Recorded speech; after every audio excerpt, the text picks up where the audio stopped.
I've always been a bit of a scaredy cat. I'm not the kind of person who enjoys horror movies or haunted houses, but even though I'm afraid of the dark, I've always been drawn to it. I think it's because the dark is a place where anything is possible. It's a place where the imagination can run wild. One night, I was walking home from a party when I took a shortcut through the woods. It was a dark and stormy night, and the wind was howling through the trees. I was starting to get scared, but I kept walking. I figured I would be home soon, but then I heard something. It was a strange noise, like a whisper. I stopped and listened. The noise came again. It was coming from the woods. I was starting to panic. I wanted to run, but I was too afraid to move. The noise came again, closer this time. I could hear footsteps. Something was moving in the woods. I held my breath and waited. The footsteps came closer and closer. Suddenly, a figure stepped out of the trees. It was a man, and he was tall and thin. He was wearing a black cloak, and his face was hidden in the shadows. I was frozen with fear. I couldn't move. I couldn't speak.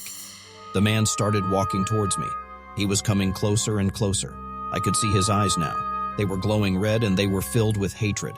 I knew that I was in danger. I had to do something. I turned and ran. I ran as fast as I could, but the man was faster. He was gaining on me. I could hear him getting closer.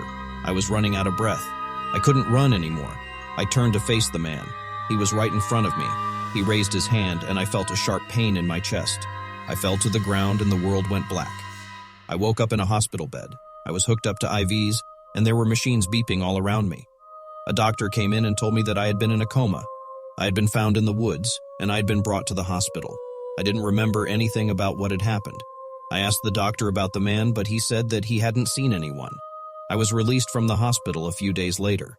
I went home, but I couldn't shake the feeling that the man was still out there. I started having nightmares about him. I would wake up in a cold sweat, my heart pounding. I couldn't go back to the woods. I was too afraid. But I knew that I had to find out what had happened to me. I had to find the man. I started to investigate. I talked to people in town and I searched the woods, but I couldn't find anything. The man was like a ghost. He had disappeared.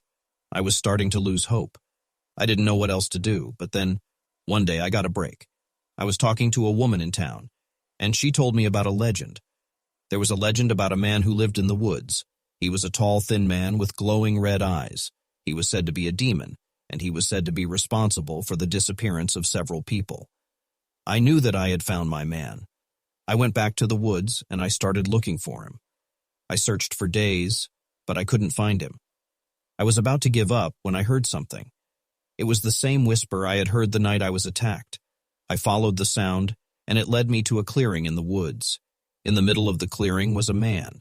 He was tall and thin, and he was wearing a black cloak. His face was hidden in the shadows. I knew that this was the man I had been looking for. I took a deep breath and walked towards him. He didn't move. I stopped in front of him. "Who are you?" I asked. He didn't answer. He just stared at me with his glowing red eyes. "What do you want?" I asked. He still didn't answer. I woke up in a cold sweat. I had been having that dream again, the one where I was trapped in the old abandoned house. I could still hear the creaking of the floorboards, the whispers in the darkness, and the feeling of something watching me from the shadows. I sat up in bed and tried to shake the feeling of dread. It was just a dream, I told myself, but it felt so real. I got out of bed and went to the window.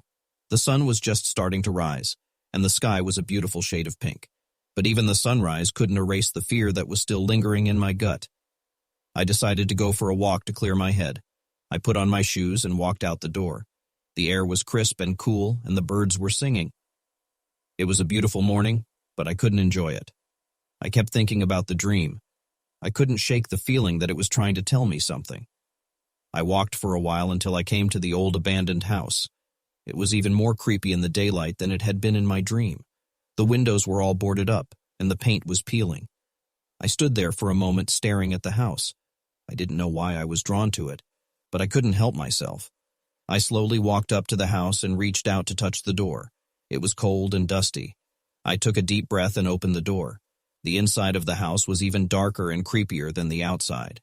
The only light came from a few small windows high up on the walls. I took a few steps inside, and the door slammed shut behind me. I was trapped.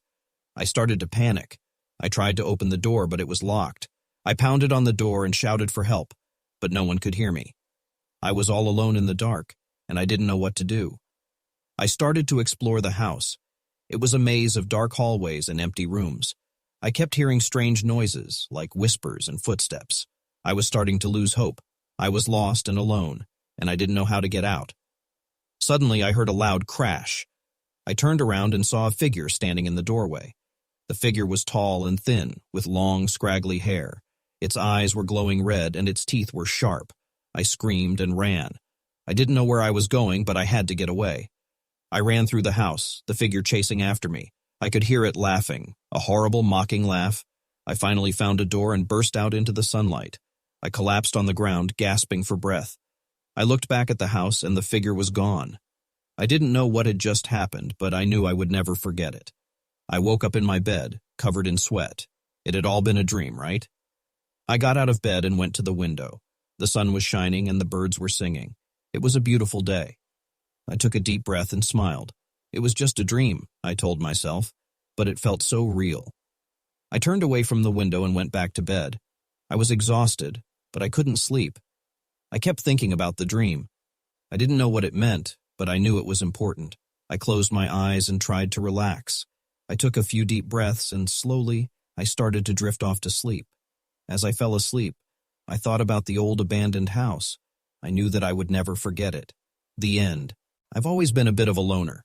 I've never really had many friends, and I'm perfectly content with that. I like my own company, and I find that I'm more creative when I'm not surrounded by people. I live in a small town in the middle of nowhere. There's not much to do here, but that's okay with me. I like the peace and quiet. One day, I was walking in the woods near my house when I came across a strange old cabin. The cabin was in disrepair, and it looked like it hadn't been lived in for years. I was curious, so I decided to go inside. The cabin was dark and dusty, and it smelled like mildew. There was furniture in the cabin, but it was all covered in cobwebs. I started to explore the cabin, and I found a room at the back that was locked. I tried to open the door, but it was no use. I was about to give up when I noticed a key hanging on a nail on the wall. I picked up the key and unlocked the door. The room was dark, but I could see that it was filled with books. There were books on every shelf, and they were all about the occult. I started to read the books, and I learned about all sorts of dark and dangerous magic. I was fascinated, but I was also starting to feel scared. I knew that I should leave, but I couldn't help myself. I kept reading the books, and I started to learn how to use the magic. The more I learned, the more powerful I became. I could do things that I never thought possible. I started to use my magic to help people. I would heal the sick, and I would protect the innocent. I became a kind of superhero, and I was loved by everyone in town. But then, one day, something happened. I was using my magic to help someone, and something went wrong. I lost control of my magic, and I accidentally hurt someone. I was horrified. I didn't mean to hurt anyone. I ran away from town, and I've been living in the woods ever since. I'm afraid to go back to town. I'm afraid of what I might do if I lose control of my magic again. I'm also afraid of what the people in town will think of me. They might think that I'm a monster. I'm all alone now, and I don't know what to do. I'm scared and I'm lost. I just hope that one day I'll find a way to control my magic, and I hope that one day I'll be able to go back to town and be forgiven. I've always been a bit of a night owl. I love the peace and quiet of the night, and I find that I'm more creative when the world is asleep. But one night, my love of the night turned into a nightmare. I was sitting in my living room working on my laptop. It was late and the only light came from my computer screen. I was so engrossed in my work that I didn't notice the figure standing in the doorway. It was a man, and he was tall and thin. He had long, dark hair and a pale face. His eyes were black, and they seemed to glow in the darkness. I froze, my heart pounding in my chest. I couldn't move. I couldn't speak. The man just stood there, staring at me. I could feel his eyes boring into me, and I felt a wave of fear wash over me. I slowly reached for my phone, but before I could dial 911, the man was gone. I sat there for a long time, trying to make sense of what had just happened. I couldn't believe that I had seen a ghost, but I knew that I had. I could still see his face, those glowing eyes. I never went back to my living room at night after that. I was too afraid that I would see him again. But I still think about him sometimes. I wonder who he was and why he was there. I'll never know the answers to those questions, but I'll never forget the night I saw the ghost.